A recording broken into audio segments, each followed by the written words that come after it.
Hello, my name is Jordan Krizik, and here is the evaluating formal and informal, culturally responsive, and accessible assessments for the in-service. Assessment versus evaluation.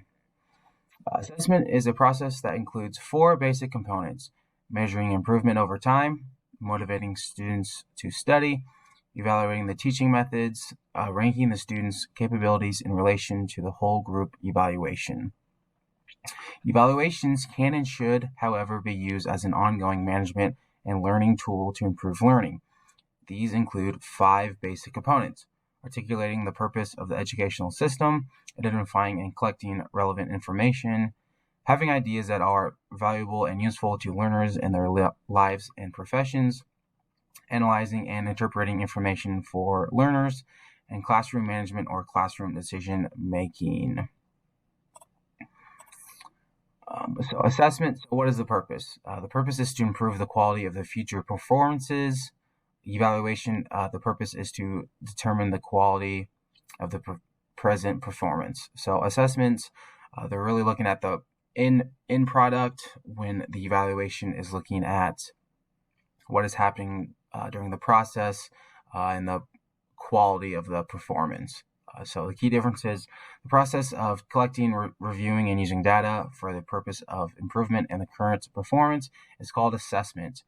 A process of passing judgment on the basis of defined criteria and evidence is called evaluation. Assessment is a diagnostic in nature as it tends to identify areas of improvement. On the other hand, evaluation is judgmental because it aims at providing an overall grade. Why assessments are important. Assessment is an integral part of instruction as it determines whether or not the goals of education are being met. Affects decisions about grades, placement, advancement, instructional needs, curriculum, and in some cases, funding. So with school systems, a lot of it comes down to with the placement, advancement, instructional needs, curriculum. This has a lot to do with the assessment. That's why the state has all the students have state assessments to see what how the teachers are teaching this information to the students and how well the students are gaining this knowledge and being able to test well. So assessments are really for, not only administrators, but also teachers as well and students. And the evaluation process, that is kind of overall what is taking place during the current teaching. Evaluate the quality of formative and summative assessments of learning. So formative assessment designed to assist the learning process by providing feedback to the learner.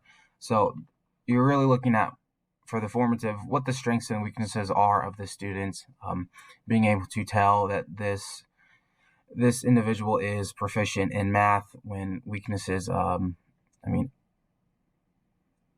maybe reading as well.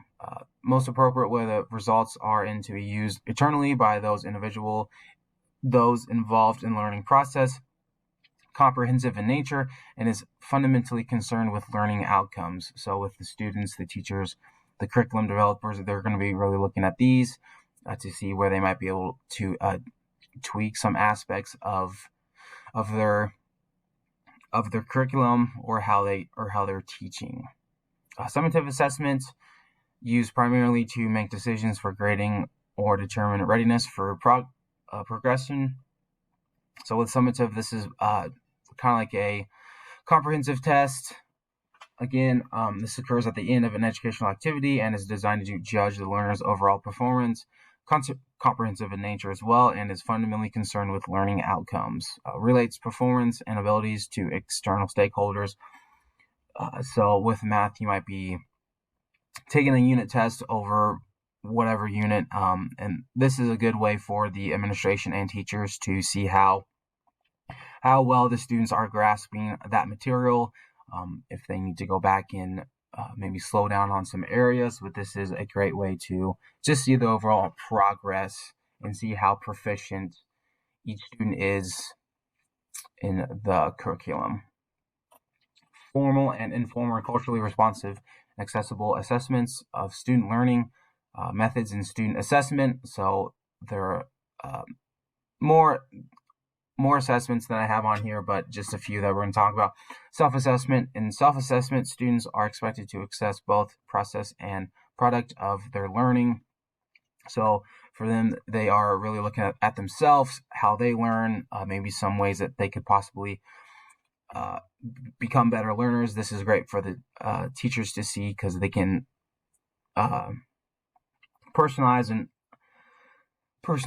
and make the curriculum specific to this, or the teaching specific to this individual. They also have peer assessment, collaborative learning technique where students evaluate the work of their peers and have their own evaluated by peers. This is a great way to see just how other students assess another, because everyone learns differently. So if you have two different learners, you might be able to see where a hands-on learner is completely different from just a visual learner. So this is a great way to maybe get different ideas from the students, but also from the teachers as well. Essays, this is probably my personal favorite for student assessment. Essays make two important contributions to learning and assessment, the development of skills and the cultivation of learning styles. So with this, what I like to do with our students is have them either whether a long answer or short answer. Just this is applying what they know in their heads and they're writing it down on paper. So brain meets the paper. They can really show what they know with these essays, even if they are not the best writers. You can always see the learning that has taken place with them. An assessment method to assess their students' learning or understandings, a great way. This is a rubric. Learn how I can make rubrics more culturally relevant. A lot with culturally relevant is just looking online and finding those rubrics, as well as collaborating with families, parents, and students to create rubrics. Talking to the actual students and families, see culturally how different they are from your culture, how we can start to tweak the curriculum and the essays or assessments so culturally it is relevant for everyone. Again, culturally responsive assessments. Again, just about with what I said with the rubrics, put relationships at the center, provide the space for students to share their stories, ask them questions on their culture, how this makes them feel, how different of culture they have, and what are some of their traditions that they might use. Number 2, use students' personal experiences to drive civic and community engagement. Great illustration for this is the graduate capstone project, a performance-based assessment that requires them to spend a year conducting intensive research on a topic that they are passionate about, and then give an oral presentation. This is great. This is great with the higher grades, potentially high school. Give them a capstone project where they potentially start it when they're sophomores, junior year, and then when they become seniors, give that oral presentation. This will allow them to start to figure out what they're passionate about and kind of what their learning style is and how they can better serve their community as well as their schools. So that would be a great way to promote learning and individual learning as well. Culturally responsive assessment.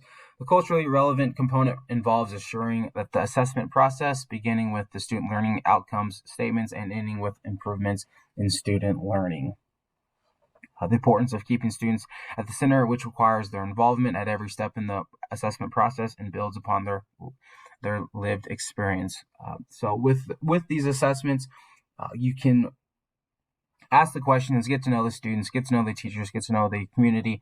So you can, when you make these assessments or look for these assessments, you can really narrow in on what culturally responsive assessments you are trying to find so it better fits your students so they can make these real life connections with the community to school. That will better help their interest in school as well and learning. Interpret data from formative and summative assessments for use in educational planning. Adolescents who feel that they are part of a school community and more likely to perform better academically are more motivated in school. If they feel that they are given a great chance to succeed, they are going to work extremely hard for you. So this will give them a great motivation for school because they're actually invested in it. Spending time just talking is the parental activity most frequently and most strongly associated with students' life satisfaction, and it seems to matter for performances too. With parents and students, they don't have, not all of them, but some of them don't have the best home life. So as teachers, we need to make that extra step to just talking with them, asking how they're doing, building those relationships with them because so they feel more comfortable at school. Hopefully that will lead to student life satisfaction. Teachers can be given better tools to enlist parents' support. Schools can address more critical deficiencies of disadvantaged children, such as the lack of a quiet place to study. With this, as administrators, we're always trying to seek how we can better help the students. So maybe if it's even 2 nights a week, opening up the school at night, so letting students who do not have a quiet space at home come in and just study and review their homework. I think that would be a great idea for schools to start implementing to better help the students. Cultivate capacity to improve instructional based on analysis of assessment data. Everyone can agree that applied knowledge is critical in the learning process, so standardized tests needs to do better with measuring it. Every child needs to be able to articulate what he or she knows, not just repeat it. Analyzing and assessing reasoning, identifying strengths and weaknesses in thinking, identifying obstacles to rational thought. So this whole teaching process is taking what they are learning in school and applying it to everyday life, applying it to their potential jobs, applying it to even college classes. So teaching them the necessary tools so they can be successful in life. Classroom learning has been one-way conversation where students are talked at and not with. If you are able to talk with the students and get their input on it, you'll have more improvements because the students will be more invested in the curriculum and the learning because they feel that they have a say. Evaluate coordination and coherence among the practices, resources, and services that support digital equality, digital literacy. Well-being is a positive sense of self, spirit, and belonging that we feel when our cognitive, emotional, social, and physical needs are being met. It is supported through equality and respect for our diverse identities and strengths. With this, finding culturally correct assessments, recognizing everyone because everyone is different, whether it be culturally, looks, race, gender, whatever it may be. Just respecting those individuals and help them better with academic and non-academic classes. Happier students tend to report positive relationships with their teachers. Just being someone out there, being someone who was there for the students, want them to succeed, and always working to try to give them the best resources to succeed. Propose design implementation for improvements, beginning at the top, successful superintendent leadership, setting direction, successful principal leadership, distributed leadership. So this just works down as a mountain, like starting with the superintendent, principal, teachers, the leadership in the schools.